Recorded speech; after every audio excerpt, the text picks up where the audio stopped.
Halo Sobat Grow, selamat datang kembali di podcast Grow Apotek. Nah, kemarin kan kita udah bahas nih tentang persiapan apa aja sih untuk mempersiapkan kehamilan. Kali ini kita akan membahas tentang apa aja kegawat daruratan yang bisa terjadi selama masa kehamilan. Penasaran? Kita bahas satu persatu.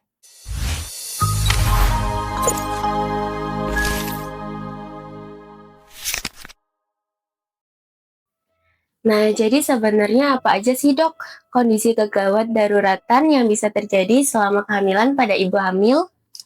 Oke, jadi untuk kondisi kegawat daruratan selama masa kehamilan, sederhananya bisa kita bagi menjadi tiga, yaitu kegawat daruratan pada trimester pertama, trimester kedua, dan juga trimester ketiga. Nah, penting banget nih untuk ibu-ibu hamil di rumah mengenali setiap gejalanya.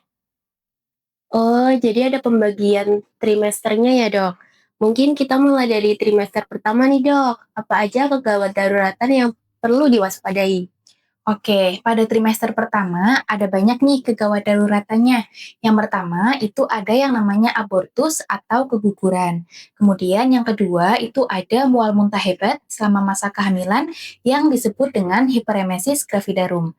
Dan yang ketiga ada yang namanya kehamilan ektopik terganggu. Kita bahas satu-satu ya. Mungkin kita mulai dari keguguran nih dok. Apa aja sih dok tanda keguguran yang perlu diperhatikan pada ibu hamil? Oke, jadi untuk tanda keguguran itu banyak sekali jenisnya.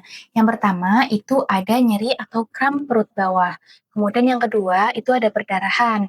Nah, perdarahannya juga macam-macam nih. Ada yang perdarahan hebat atau banyak itu keluarnya. Kemudian ada juga yang perdarahannya itu hanya flek-flek saja. Jadi, untuk ibu-ibu hamil di rumah, ketika mungkin mendapati dua gejala tersebut, jangan lupa untuk segera periksakan karena itu gawat bagi janin ataupun bagi ibunya. Kemudian nih dok, kalau kehamilan ektopik terganggu atau PEP itu apa sih dok? Oke, jadi untuk KET atau kehamilan ektopik terganggu merupakan suatu kegagalan yang di mana janin itu tumbuh tidak di dalam rahim, tetapi di luar rahim, seperti contohnya pada indung telur, kemudian bisa juga pada mulut rahim, dan lain sebagainya. Nah, untuk KET atau kehamilan ektopik terganggu biasanya akan menyebabkan nyeri hebat yang juga bisa berakibat fatal, seperti perdarahan yang juga hebat. Oh, jadi perlu waspada ya dok kalau di awal kehamilan terjadi nyeri perut hebat dan pendarahan. Nah, kemudian ada hiperemesis gravidarum. Tahu saya itu mual muntah selama kehamilan ya dok. Tapi bukankah mual muntah memang normal pada awal kehamilan? Betul sekali. Jadi, mual muntah selama awal kehamilan itu memang normal karena ada ketidakseimbangan hormon. Nah, tetapi apabila mual muntahnya itu berlebihan yang membuat ibu-ibu nih jadi lemas, kemudian pusing sampai penurunan kesadaran dan tidak mau makan, minum, serta ada tanda dehidrasi, itu sudah menjadi tanda kegawatan karena sudah masuk menjadi hiperemesis gravidarum. Jadi, jika ibu-ibu di rumah yang sedang hamil kemudian mengalami kondisi tersebut, jangan lupa untuk langsung periksa ke tenaga kesehatan. Oh, jadi gitu ya, Dok. Jadi kalau semisal nih, Dok, ibu-ibu hamil udah mulai lemas, pusing karena muntah terus-menerus, bahkan sampai tidak bisa makan dan minum, itu berbahaya dan harus segera diperiksa ya, Dok. Lalu ketika masuk trimester kedua, apakah risiko kegawat daruratannya berubah atau masih sama sih, Dok? Oke, masuk di trimester kedua, untuk resiko kegawatan yang tadi itu masih bisa terjadi, tapi ada beberapa pertambahan. Yang antara lain adalah ada inkompetensi serviks, kemudian gangguan tekanan darah selama masa kehamilan, dan yang terakhir ada plasenta previa. Kalau untuk inkompetensi serviks sendiri itu apa sih, Dok? Oke, kalau inkompetensi serviks, sederhananya itu adalah suatu kondisi di mana mulut rahim itu terbuka sebelum waktunya. Selain itu, selain mulut rahimnya terbuka, biasanya juga tidak ada kontraksi. Nah, mulut rahim yang terbuka artinya itu akan berbahaya bagi janin, kemudian bisa juga mengakibatkan perdarahan.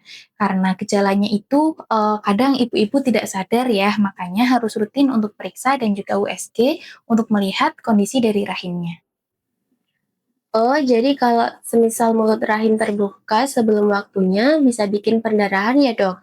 Selain karena mulut rahim terbuka nih dok, kondisi apa lagi yang bisa membuat ibu hamil mengalami pendarahan dari jalan lahir pada trimester kedua?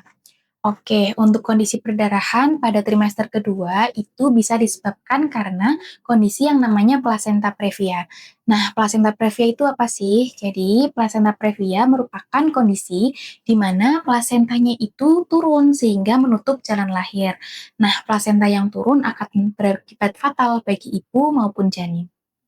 Kalau untuk kondisi plasenta menutup jalan lahir, apakah nutrisi janin jadi terganggu, Dok? Betul sekali, plasenta ini fungsinya kan memberikan nutrisi nih bagi janin, baik itu oksigen ataupun zat makanan. Nah, ketika plasentanya itu turun, artinya peredaran darahnya itu jadi tidak lancar, sehingga aliran darah yang seharusnya masuk ke janin itu jadi terhambat. Akhirnya, nutrisi bagi janinnya juga akan berkurang. Kemudian bagaimana dengan tekanan darah tinggi saat hamil, Dok? Oke, kalau tekanan darah tinggi selama masa kehamilan itu juga berbahaya ya. Biasanya tekanan darah yang tinggi ketika kehamilan itu akan mengakibatkan beberapa gejala seperti pandangan kabur, kemudian nyeri kepala hebat, nyeri ulu hati, bengkak, dan lain sebagainya. Sehingga jika ada nih untuk ibu-ibu di luar sana yang sedang hamil kemudian merasakan gejala tersebut, jangan lupa untuk cek tekanan darah.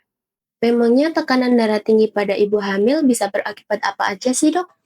Oke, untuk tekanan darah pada ibu hamil itu bisa mengakibatkan kondisi yang namanya preeklamsia dan juga eklamsia. Kalau untuk preeklamsia berat dan eklampsia, itu apa sih, Dok, bedanya? Oke, kalau untuk preeklamsia merupakan suatu kondisi di mana terjadi peningkatan tekanan darah pada ibu hamil disertai kegagalan organ. Biasanya untuk organ yang terganggu itu adalah organ ginjal, sehingga apabila dicek urin pada ibu hamil itu biasanya akan terjadi yang namanya proteinuria positif atau adanya protein dalam urin. Nah, itu merupakan kondisi berbahaya, jadi ibu-ibu nih yang sedang hamil dan tekanan darahnya tinggi harus rutin dicek untuk mendapati gejala tersebut. Kemudian, untuk eklamsia adalah suatu kondisi terusan dari preeklamsia tadi nih, tapi udah lebih parah, yang mana biasanya sudah ada gejala kejang pada ibu hamil. Kalau kegawatan di trimester ketiga apa aja sih, Dok? Untuk kegawatan di trimester ketiga, itu yang sering terjadi biasanya ada dua. Yang pertama itu ada solusio plasenta, dan yang kedua itu ada fetal distress atau kegawat daruratan pada janin. Nah, untuk solusio plasenta itu merupakan kondisi di mana plasenta ataupun ari-arinya itu terlepas nih, ibu-ibu. Jadi, itu akan sangat bahaya sekali karena biasanya mengakibatkan perdarahan hebat, nyeri kram perut yang juga sangat hebat sehingga ibu-ibu nih biasanya tidak tahan, kemudian pingsan dan juga bisa menjadi shock. Nah, kemudian untuk solusi plasenta tadi harus segera ditangani karena itu gawat bagi ibu ataupun janin. Selain terlepasnya plasenta nih, Dok, apa benar kalau di kehamilan trimester 3 itu bisa menyebabkan ruptur uteri atau rahim jadi robek? Betul sekali. Jadi, biasanya nih ibu-ibu kalau untuk trimester 3 janinnya kan sudah makin bertumbuh besar. Nah, janin yang besar biasanya mengakibatkan rahimnya itu apabila tidak terlalu kuat, itu akan robek. Nah, resiko itu biasanya terjadi pada ibu-ibu yang memiliki riwayat operasi sesar sebelumnya. Terakhir nih, Dok, untuk gawat janin nih, Dok, bagaimana ibu bisa mengenalinya? Oke, kalau untuk gawat janin atau fetal distress itu biasanya gejala yang dirasakan ibu itu gerakan janinnya berkurang. Jadi biasanya nih kalau misalkan ibu-ibu di trimester 3 janinnya kan udah mulai aktif nendang-nendang. Kemudian di beberapa saat ibu-ibu ngerasa kok adek nggak nendang-nendang ya, nggak ada gerakan janinnya ya. Nah itu bisa menjadi salah satu tanda dari fetal distress. Jadi jangan ditunda, harus segera diperiksakan. Jadi, Dok, kalau boleh disimpulkan, apa pesan paling penting untuk ibu-ibu hamil di luar sana?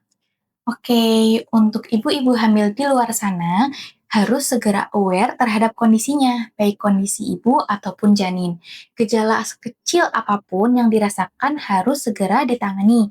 Mungkin nih ibu-ibu ada yang sering mengeluh nyeri kepala hebat, kemudian nyeri perut, kemudian perdarahan sekecil apapun, baik itu flek ataupun perdarahan yang masif harus segera tertangani. Jadi, jangan lupa nih untuk ibu-ibu harus jaga kondisi tubuh dengan periksa rutin dan juga cek kehamilan. Oke, mungkin segitu dulu nih yang bisa kita share terkait dengan kegawat daruratan pada kehamilan. Nah, di episode podcast selanjutnya kita akan membahas tentang mitos dan juga fakta terkait ibu hamil. Ada yang penasaran? Jangan lupa tonton episode selanjutnya. Sampai jumpa.